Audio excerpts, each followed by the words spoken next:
Hello friends, thanks for joining me here at Non-Toxic Home. I am out here in our woods and I'm about as far away from our house as I can get right now. Dave is doing work on it on the outside, on our porch, and so if you hear racket, that's what it is. And I apologize for that, but that's just how it's going to be for a while. So we've got questions to answer. I'm just going to get right into it. First of all, I wanted to mention that quick questions are on hold for a while, answering them because of what we're doing here. We are working on basically swapping out our siding and as well as drying in our porch too.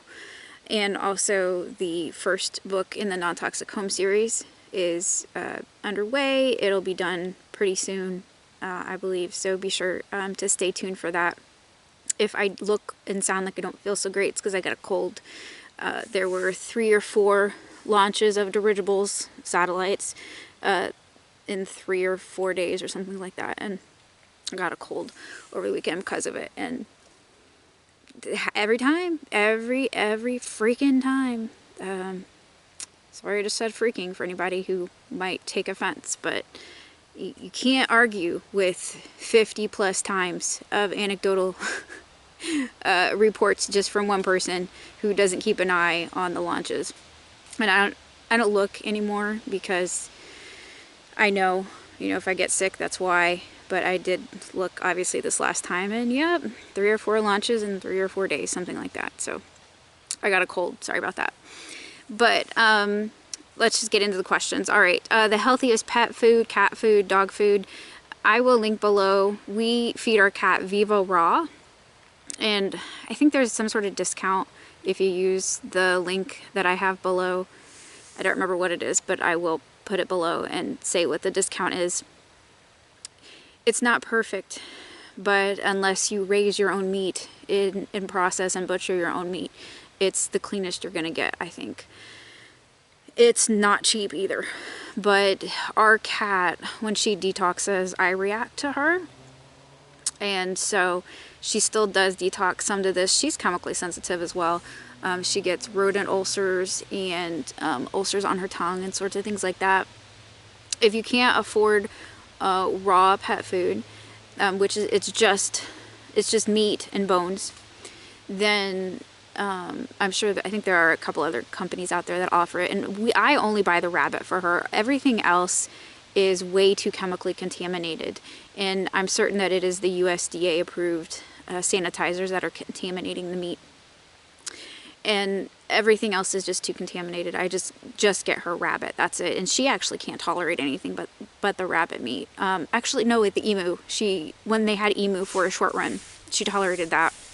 If you can't feed your pets raw meat, then the next best option is organic canned food, and the next best option to that would be grain-free dry food. But if you don't have to feed your pets dry food, then please don't, because it's really hard on their bodies. One thing that you can do to help mitigate the damage of the dry food is to give them the dry food dampened. I understand finances are tough for a lot of people right now. All right, so what are the plants drying behind you in some videos? It's either peppermint, lemon balm, or lady's thumb. Lady's thumb is a weed, and it is my favorite weed. Love lady's thumb. I've got a bunch of lady's thumb dried.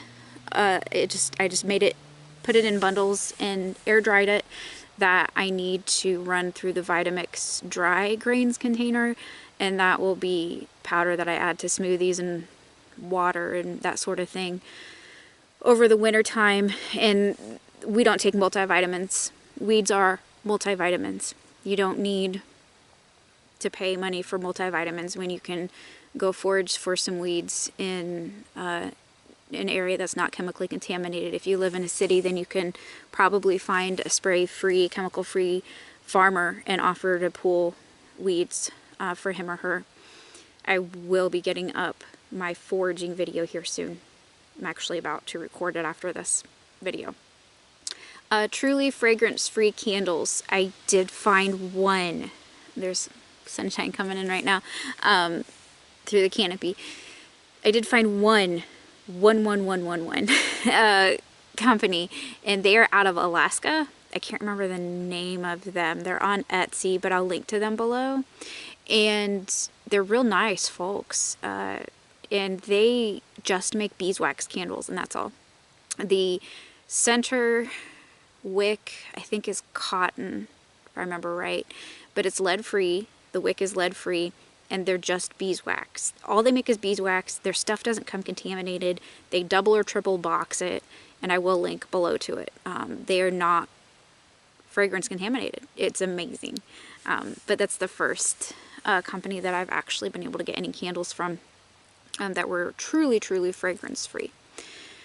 Upholstery. Upholstery is a real tough one. If you want to avoid toxins, and of course natural rubber latex is toxic, and I understand that most people say otherwise, but just because it's called natural doesn't mean it's healthy.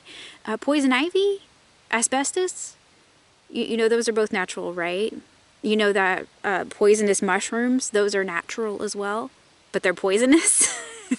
Okay, so just because something is labeled as natural doesn't, number one, doesn't mean it's natural, because the word natural is unregulated by any regulating body. So the word natural means utterly nothing, number one. And number two, natural rubber latex is, of course, it starts out toxic, and then chemicals are added that are only considered to be non-toxic because they haven't been evaluated for safety. And then it's processed to smithereens and declared to be a natural, safe product. That's how it works. And most upholstery has natural rubber latex in it. If it doesn't have natural rubber latex in it, then it has polyurethane foam in it. And polyurethane is extremely toxic. It's so bad. So upholstery is really hard. What you can do is you can contact, there are local upholsterers that you can find that will do custom work for you. And there may be some, I can't think of any names right now, that offer less toxic upholstery options that you may be able to work with and have something custom made. But that's going to be very, very pricey. It's going to be very expensive to have custom upholstery done. So we don't have anything upholstered. Our mattress we made ourselves together. Yeah, Dave and I made it together. And then we do have a joy bed to pick up that we haven't tested yet. So I can't tell you personal experience about the joy bed yet. But some people use futons instead. You can upholster yourself. You can learn how to upholster yourself. I'm sure you're perfectly capable of doing so. Our house is only 600 square feet, so we sit in bed a lot, quite frankly, ourselves. But recliners, couches, it's all going to be toxic. They're all toxic. They just are, unless you have something custom made. That's just the world in which we live in. I'm just being honest. Alright, so can this $139 meter really detect 5G? Some guy says so on BitChute. Okay, so here's the thing about 5G. 5G covers a wide range of frequencies. What that meter is picking up is probably 3G and 4G, not millimeter waves. Millimeter wave meters are very, very, very, very expensive. They are out of the realm of possibility for the average Jane or the average Joe. Most networks launched their 5G at 3.5 gigahertz. This is going to continue to be cranked up. That's the plan, is to continue to gradually crank it up. It's been cranked up in some areas such as Indianapolis, Indiana, for example. They're a test city, and so typically they crank it up there and see how it goes, and then crank it up everywhere else. Full-blown 5G will be out of the detection range for us mere mortals. There are 3 different bands, and there's low band 5G, mid band, and high band. Low band is 600 to 800 megahertz to about 4 gigahertz. Mid-band is 2.5 to 3.7 gigahertz. That's the most common frequency range expected to be used. And then there's high-band 5G, which is what most people are talking about when they're talking about 5G. And this uses 24 to 47 gigahertz. Generally speaking, there's conflicting information on this from academia and from the tech companies themselves.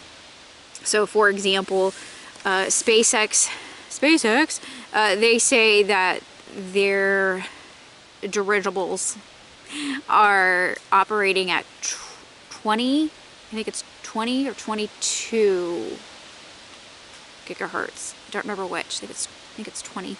But if that's the sort of impact that we're seeing here with plants, animals, and ourselves, human beings, I can only imagine what 60 gigahertz is going to be like.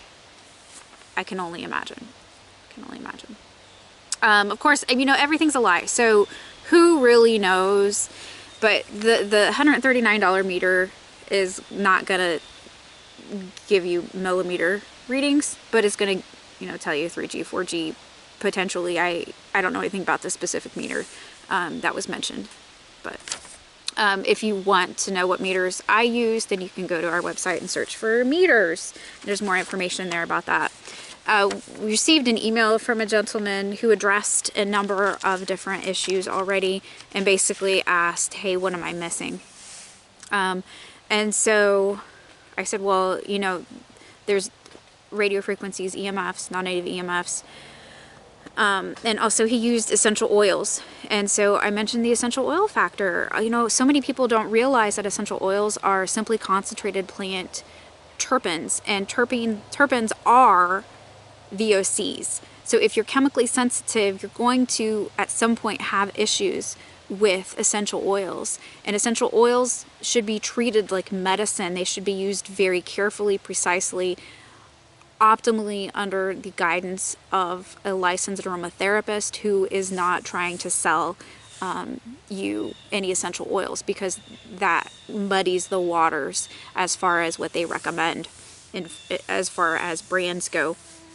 I am working on finishing up the first book in the non-toxic home series. The second book is going to have information about non-toxic cleaning, and you're going to save so much money on non-toxic cleaning, non-toxic cleaners.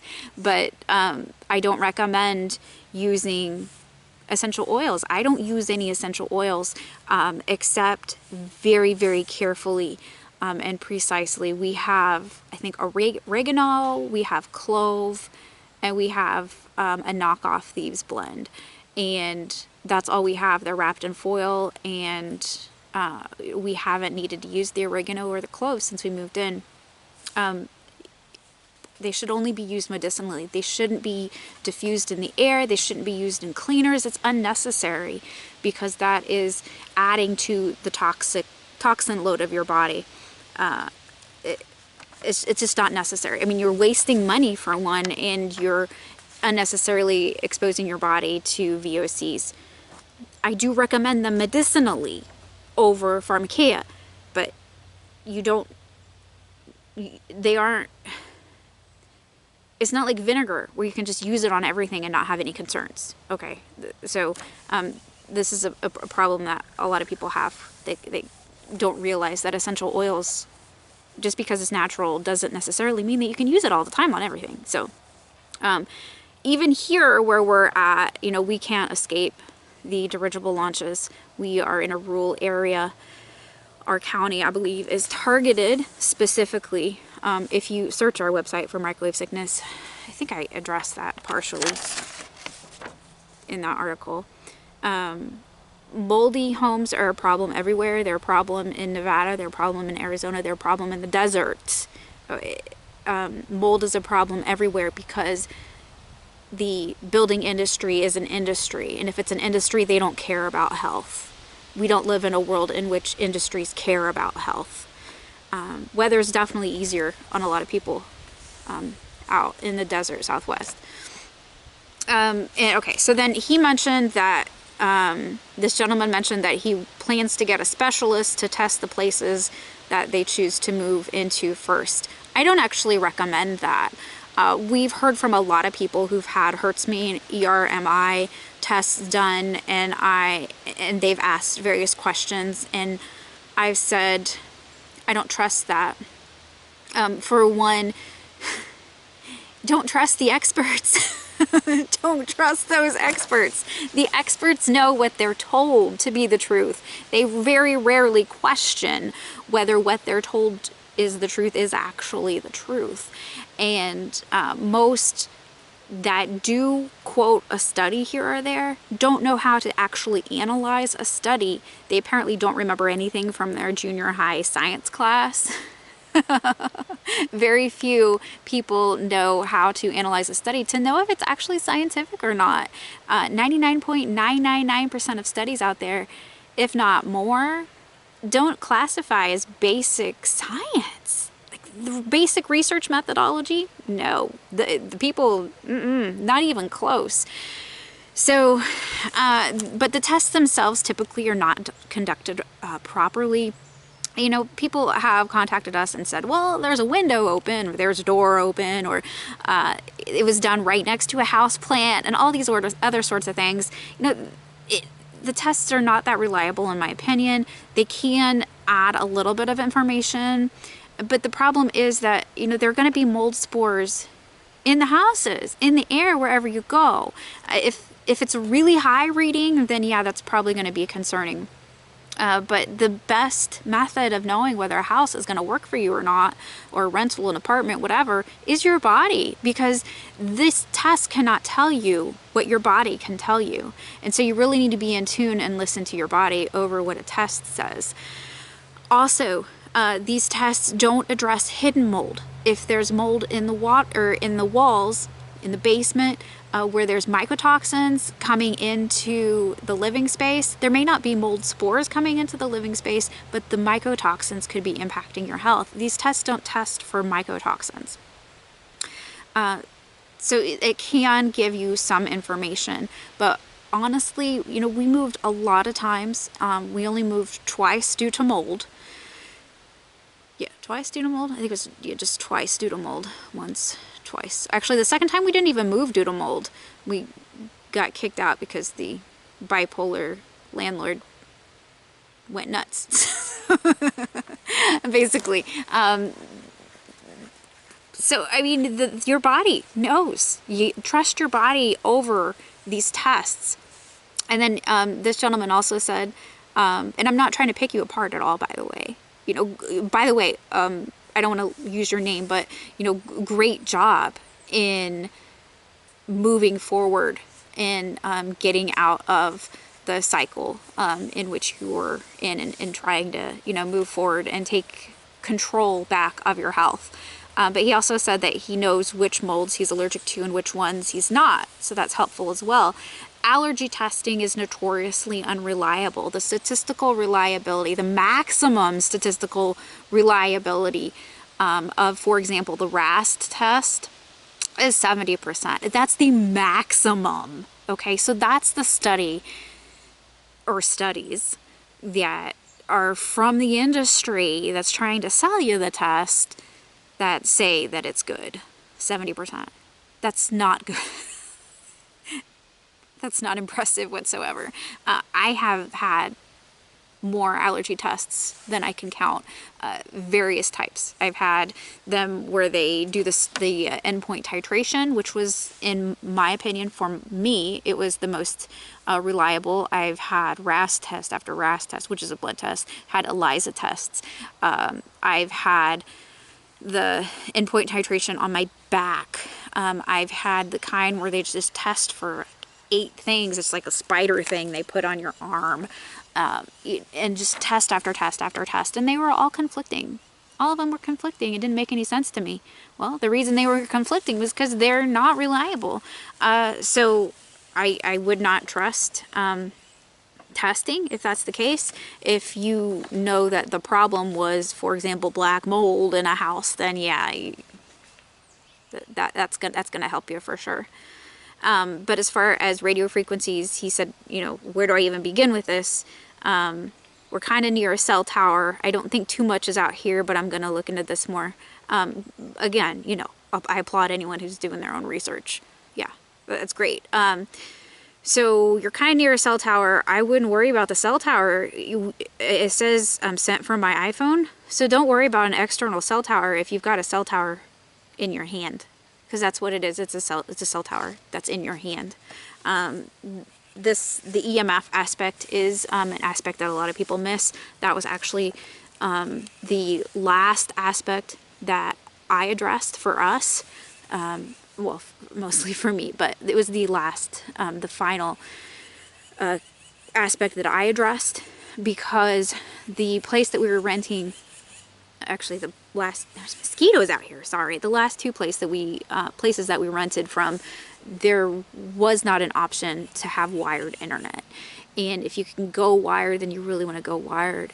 There's no reason not to, unless you don't have the choice. Like if you're in a rental and your rental's in the middle of a 50-acre forest and that sort of situation. Otherwise, why not go wired? Wired internet still isn't perfect because there's frequencies riding on it. Broadband internet is the infrastructure for 5G. A lot of people don't realize that either. But the place to start with reducing exposure to EMFs, I've got a article. If you search for our website for 5 free ways, it's 5 free ways to reduce your EMF exposure at night. It's pretty simple to get started with that. You got to start somewhere, and so baby steps for everything.